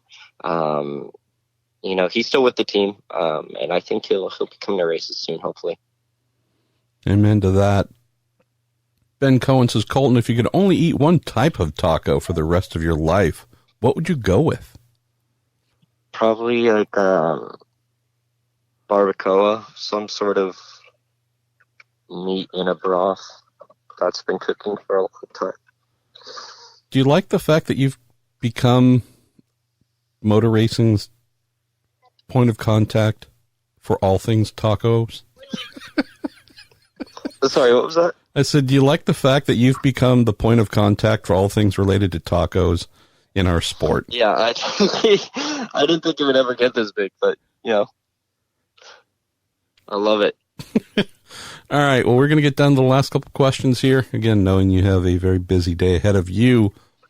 Matthew Lewis says, Colton, there have been reports that some drivers don't necessarily like how or when you choose to pass. Has that or will that change how you race? And I think your race engineer, Nathan O'Rourke, might have answered that question in a story or an interview we did here that went up this week on Racer.com. By the way, Matthew, you might read that, but what says you, Colton? No. It's a simple answer. I think I'm fine. If I was racing so badly, I'd be getting penalties, wouldn't I? So, it's a bit of a double-edged sword. You want racing, but then you want to stay clean and stuff. So sometimes it does have to get rough, and you have to get the elbows out. But no, I think for the most part, it's been fine. Obviously, there were some controversial moments where, they happened. So that is what it is. Sorry, I'm walking around. I'm playing a Pro-Am today in Akron, Ohio, and we're going to take these out. So, but no, I think if the driving standards were poor, I'd be getting penalties, which I haven't so far. So far, being the operative statement right there, you punk. Yeah. All right, we got two more to go. I'm gonna kick that off with Ryan Terpstra, who says, Colton, I know you and your dad did an endurance event, and you won the 24 Hours of Daytona earlier this year with BMW. He says, other than the obvious one, that being the 24 Hours of Le Mans, are there any other sports car endurance races you might have your eye on? There's quite a few, actually. This is like the one market that I love doing. I love doing the sports car racing stuff. I love driving with BMW and the M8. So, I think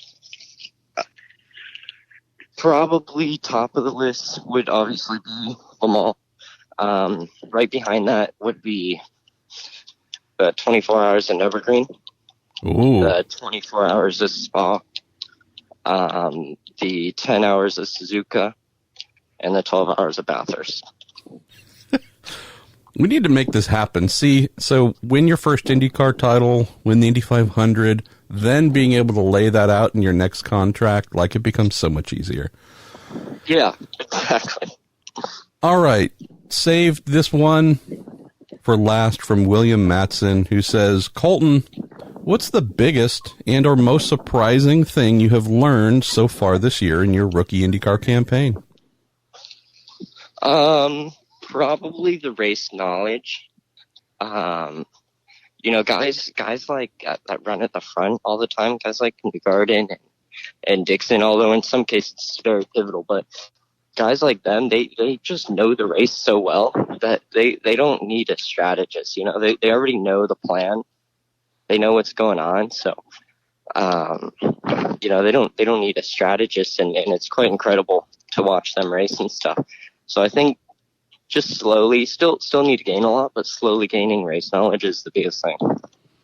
And that also speaks to just your general approach, right? And there are some drivers who see themselves as a piece of the puzzle and try and stay in their proverbial lane. You seem to be someone who wants to, not that you don't want to have a strategist or that you want to do everyone else's job, but you really come across as someone who wants to learn as much as possible so that there are no holes or mysteries in everything outside of the cockpit as well. I mean, is that just a bit of a natural thing, or have you learned to want to do that?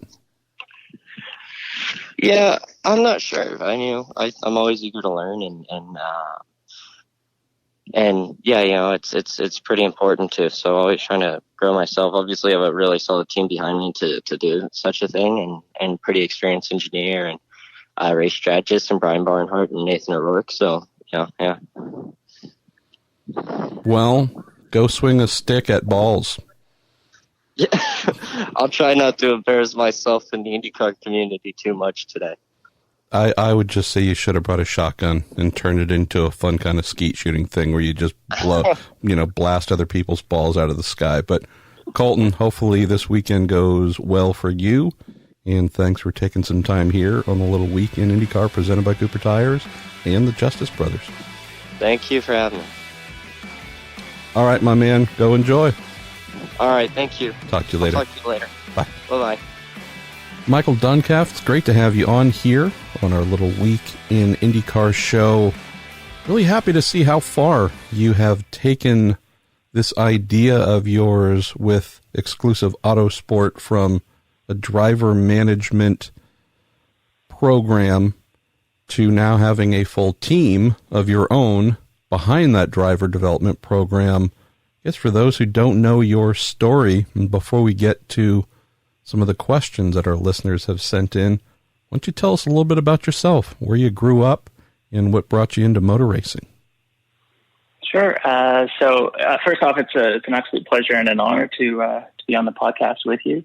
I guess I started racing karts when I was like 9 or 10 years old, and was an aspiring driver. Unfortunately, that didn't work out for me, but I started my management company up in 2008 and started driver coaching and managing drivers in both open wheel and sedans. And I guess it was 2012 when the idea to start our own race team came into play. We had a number of drivers that we needed to place into Formula 1600 competition because I believed that was the best place it still is the best place to develop open wheel talent, coming from go-karts. And there really wasn't a program out there that fit our drivers' needs. So I phoned my wife and I said, what do you think? Are you supportive? Are you on board if we start our own race program? She thought it was a little crazy, but she said that yes, she was fully supportive of the idea. And in 2013, we started Exclusive Autosport and imported 4 brand new Spectrum F1600 Honda cars. So this driver development model, certainly one that was, I think, most famous in the little bit of the late 80s, but in particular the 1990s in Canada. The Players Academy, there was a whole bunch of really good stuff going on. Was any of that an inspiration for you? I'm not sure if it was an inspiration for me, but it was when I was a young aspiring driver, I definitely paid attention to the Players Academy and always dreamed of being a part of that program. One, I was a little bit too young, and then wasn't able to get myself into Formula 1600 competition to start getting even on the players' radar at that point. But it was definitely a program that I watched and dreamed about being a part of. So let's move to your Road to Indy program. And you and I met however many years ago with the driver that you were working with, who you were placing in touring car back then, World Challenge, then kind of Grand Amish / what we would call IMSA today in the second tier training series there. Where did the desire to say, okay, if I'm going to build a team of our own. Was open wheel always that path for you? Something GT or sports car as well hold equal or any allure as well? Just curious how we have exclusive Autosport now and also doing very well for a while now on the road to Indy. I think open wheel has always been my passion. The sports cars are awesome. I love the sports cars, but it was always the goal and really the dream to have an open wheel program. And when I first started Exclusive Autosport in 2013 with the from the 1600s, it was a goal, but it seemed very honestly a far-fetched goal for us to be in the road to Indy. That was absolutely a dream. And to be honest, I didn't. If you would have asked me in 2013, I wouldn't have told you that we would have been in the road to Indy in 2017. That just seemed way too soon. But we were able to position ourselves. We had some strong drivers, and we had some success in Formula 1600, and we were able to translate that into a USF 2000 program in 2017 and the road to Indy. And then we were able to, again, expand for 2018 and into the Indy Pro 2000 Championship. So it's been a lot of big steps and hurdles, but it's been pretty incredible journey. Let's get into the questions that came in, and I'll fill in a little bit of stuff here too. So our pal Jameen Tuttle says, Michael, you have two unique Indy Pro drivers this year. Says the story of how Nikita came to the U.S. and discovered racing as an adult is awesome. He asks, how did you guys end up working together? And he also mentioned your other driver, young Mr. Frost. Seems like an amazing talent that has the potential to make it to IndyCar. So curious if you can share the background of how you have come together with your current driver crop right now, and any thoughts on what the future might hold for them. Sure. So with Nikita, I first actually met Nikita, I believe that was in 2014. He was driving on a competing Formula 1600 program. And so that was the first time that we met. It was actually at Watkins Glen.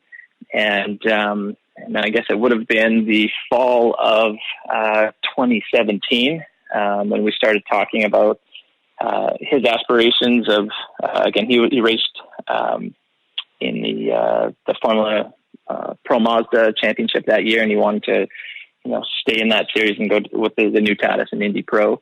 And we're talking about our program. So he tested with us that fall, and then ultimately decided to go a different direction, but we kept in contact, and we thought we had a pretty solid program in 2018. So he came, he wanted to come aboard for 2019. So that's how we met Nikita. And he's been phenomenal to work with. And, we're hopeful that we can keep working together and keep growing together. And then Daniel was really unique, meeting, how we came together. His mother, Jasmine Frost, came over to the U.S. to Homestead last year for the first official test of the road to Indy in 2018. And it was actually a good friend, Roberto Moreno, who brought her over and introduced her to me. And so she'd met a number of team owners that day, and I was the last team owner that she had met with. And we'd really hit it off and kept in contact, and were discussing, what the goals for Daniel and his career were, and the goals for Exclusive Autosport, and everything seemed to really align. So she went back to Singapore after that test, and we had further discussions with her husband Lars, and ultimately put a 3-race program together for Daniel last fall in USF 2000. He came over here. His first round was at Road America, and he had never tested with us or even tested the USF 2000 car. He just jumped straight in at Road America, and every session just kept on getting quicker and quicker. And he's been doing the same thing this year. He is a phenomenal talent, and absolutely has what it takes to keep growing and keep developing and make it in IndyCar. The Frost Latoshkin, if I'm not totally mangling Nikita's last name. I love what you got going on here, Michael. Seriously, there's some good chemistry and some great talent that obviously we're wanting to see work their way up to Indy Lights and beyond. And that was the next place I wanted us to go. So from what I know of you and from the times that we've spoken, I've never gotten a feeling that complacency is your friend. Indy Lights, IndyCar, you said you could never imagine, back in 2013 that you'd be here in the middle tier of the road to Indy. Knowing you've been able to do that, do you look at Indy Lights and IndyCar at some point in time as pie in the sky type things? Or do you think that they could be achievable in a, somewhat short timeline? No, absolutely. It's, again, to be in the road to Indy was a dream, and now that we're here, it seems, we keep pushing and keep working towards expanding the program. So Indy Lights is absolutely on our radar. Been looking at it for a while now. We're not quite there yet, but we're getting very close.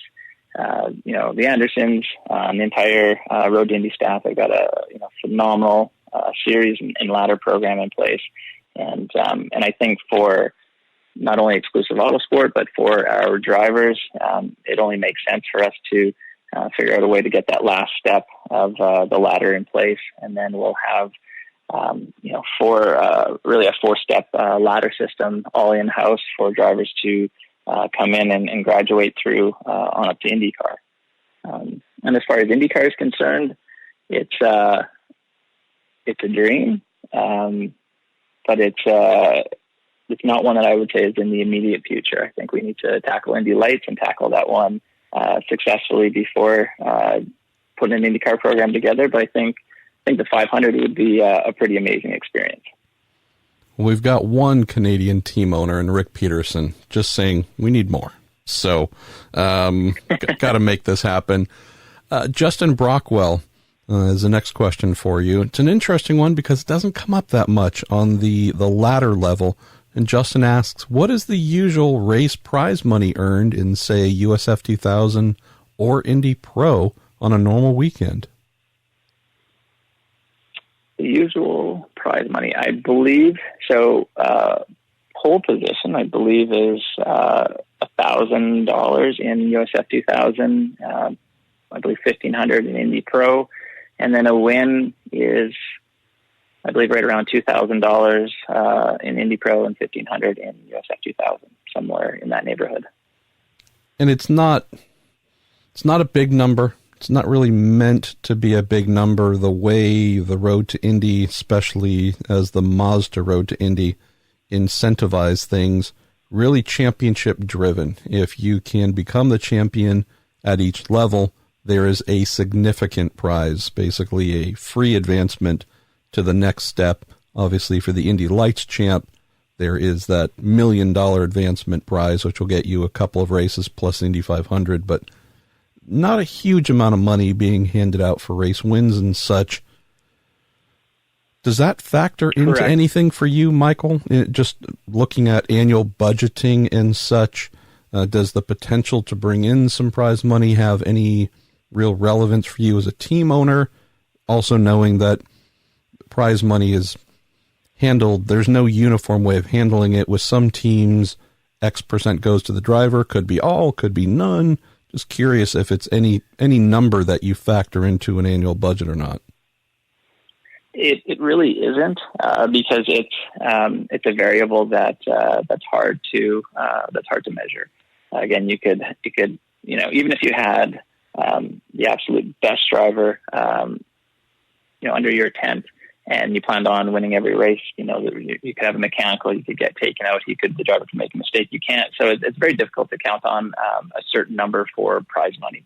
I think the prize money that's in place is tremendous, and the Road to Indy and their staff have done a great job securing sponsors, so that prize money can be there for teams and drivers. But ultimately, I think the scholarship that is awarded to each series champion that enables them to move up every year. That is the goal for every driver and every team to secure that.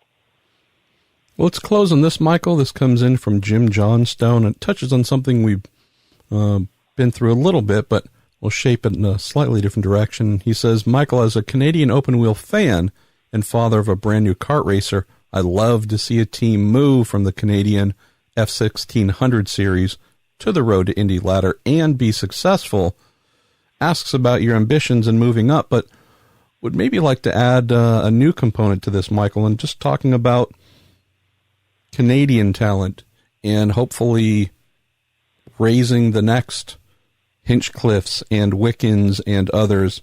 I know as a businessman, you're not defining what you do by any specific border and saying, no, I must only run Canadian drivers, but just curious, if you have the opportunity or if you're out there actively looking for those who, might help you and your country be better represented, not only in the Road to Indy, but maybe IndyCar in the future. Just curious how much of an active thing that might be within exclusive autosport. Absolutely. It's definitely at the forefront. Again, our doors are open to any driver of any nationality. But to have a Canadian under the tent is always special. We had Parker Thompson with us in 2017 in USF 2000 and in Indy Pro in 2018, and that was pretty fantastic. He secured our very first wins in the Road to Indy actually at the Toronto Indy in 2017, and that was a very special and incredible moment in my career as well as the team's history. The Red Deer Rocket, as I like to call him. That's right. He is a rocket. There's nothing that he can't drive the wheels off of. So that was pretty special to have him and being that he's Canadian and also from out west. We live 5 hours away. He's in Alberta. I'm in Saskatchewan. So we're both Western Canadian guys, and to work together was pretty special. And no question, we're definitely always looking for Canadian talent, and would love to have some more Canadians in the program. One of our drivers this year in Formula 1600 is Olivier Bedard from Quebec, and he's a phenomenal Canadian talent. He's done a little bit of open wheel. Always been on a limited budget, but this year he was able to secure some sponsorship and put a full season Formula 1600 program together with us, and has done phenomenal. He's leading both the Toyo Tires F1600 Championship as well as the Formula 1600 Canadian Championship in Quebec, and has posted 15 wins so far this season. So he's a driver that we're hoping to finish the season strong with, and hopefully we can put things together to help him move into the Road to Indy for 2020. I love it. Love the sound of it. Love what you've been doing. Just awesome to see the growth of everything you have been doing, Michael. So thanks for taking some time here, and hopefully we'll have you back on the show, if not a little later this year, as we start to look towards 2020. Sounds great. Well, thank you so much. Like I said, Marshall, it was a pleasure. And like I said, I haven't seen you for a number of years, but it was great when we first met when I had drivers in sports cars. And it's an honor to be on your show a number of years later. It was the Hyatt Place, Daytona Beach was the last time we saw each other. I wish I could tell you why I remember that, but I do, and my brain is weird. So there you go. All right, my friend. Well, again, congratulations on all the success you have been having, and I'm sure there is more coming. And I look forward to seeing you soon, and look forward to speaking to everyone next week on the next edition of the Week in IndyCar.